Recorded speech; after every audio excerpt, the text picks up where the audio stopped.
વાત કરીએ તો ડોક્ટર ભીમરાવ આંબેડકરના મહાપરિનિર્વાણ દિને નડિયાદના ધારાસભ્યએ પુષ્પાંજલિ આપી।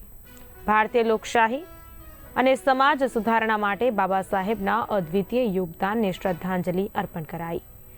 સમાજના અંતિમ વ્યક્તિની વિકાસના મુલતાની ધાર પર લાવવા બાબા સાહેબની વૃષ્ટિ આજે પણ એટલી જ પ્રાસંગિક છે। સમાજના દરેક વર્ગને સશક્ત બનાવવાનો સંકલ્પ આપણે સૌએ વ્યક્તિગત અને સામૂહિક સ્તરે કરવો જરૂરી છે।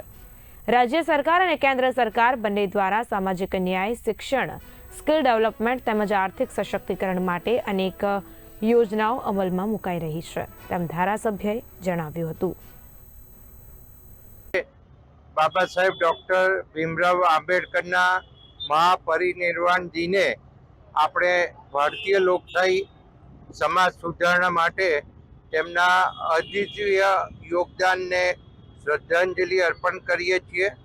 બાબા સાહેબે આપેલા બંધારણીય મૂલ્યો સમાનતા, ન્યાય અને સ્વતંત્રતા આજ પણ આપણા રાષ્ટ્રના માર્ગદર્શક અને પ્રકાશ સ્તંભ તરીકે છે।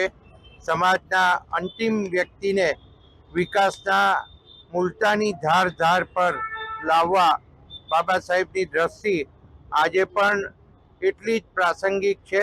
સમાજના દરેક વર્ગને સશક્ત બનાવવાનો સંકલ્પ આપણે સૌ વ્યક્તિગત અને સામૂહિક સ્તરે કરવો એ જરૂરી બાબત છે। રાજ્ય સરકાર અને કેન્દ્ર સરકાર બંને દ્વારા સામાજિક ન્યાય, શિક્ષણ, સ્કિલ ડેવલપમેન્ટ તેમજ આર્થિક સશક્તિકરણ માટે અનેક યોજનાઓ સરકારે અમલમાં મૂકી છે। મારો પ્રયાસ રહેશે કે આપણા વિસ્તારમાં દરેક વિદ્યાર્થી, યુવા, મહિલાઓ અને પછાત વર્ગોને આ યોજનાઓના પૂરતા લાભ મળે